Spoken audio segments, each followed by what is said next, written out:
नमस्कार. पूनम्स किचनमध्ये तुम्हा सर्वांचं पुन्हा एकदा स्वागत आहे. तर आजच्या भागामध्ये आपण वांग्याची भाजी करणार आहोत. तर इथे तुम्ही पाहत आहात की मी सिमेंटच्या विटांची एक छोटीशी चूल बनवलेली आहे आणि याच चुलीवरती आपण आज भाजी करणार आहोत.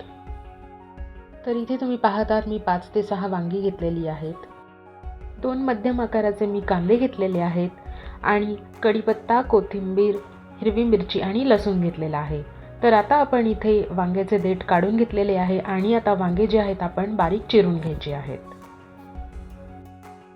वांग्याचे काप झाल्यानंतर आपल्याला हे वांग्याचे काप पाण्यामध्ये भिजवून ठेवायचे आहेत. त्यानंतर आपण कांदा चिरून घेणार आहोत. त्यानंतर मिरची, लसूण आणि कोथिंबीर देखील आपण बारीक करून घेणार आहोत. अशा प्रकारे आपली पूर्वतयारी झालेली आहे.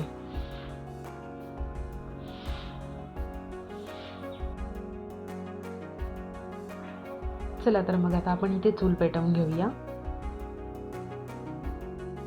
कढई गरम झाल्यानंतर आपल्याला इथे तेल टाकायचे आहे. त्यानंतर आपण जिरं, मोहरी टाकणार आहोत.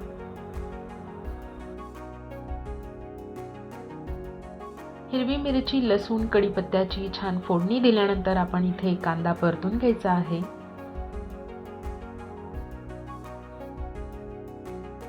कांदा थोडासा परतून झाल्यानंतर यामध्ये आपण अर्धा चमचा हळद घालणार आहोत. त्यानंतर चवीपुरते मीठ घालायचे आहे. आता यामध्ये आपण वांग्याचे काप घालणार आहोत आणि त्यानंतर हे सर्व मिश्रण आपल्याला परतून घ्यायचे आहे. हे सर्व मिश्रण आता आपण एकत्रित परतून घेतलेले आहे आणि आता आपण 5 ते 7 मिनिटं ही भाजी वाफेवर शिजवणार आहोत. वाफेवर शिजवून झाल्यानंतर आपल्याला आता ही जी भाजी आहे ती आपल्याला झाकण न ठेवता 2 ते 5 मिनिटं ही भाजी परतून घ्यायची आहे. आणि अशा प्रकारे चुलीवरची वांग्याची भाजी आपली तयार झालेली आहे. आजचा व्हिडिओ तुम्हाला कसा वाटला नक्की कमेंटमध्ये सांगा. चॅनलला लाईक करा, शेअर करा आणि सबस्क्राईब करा. धन्यवाद.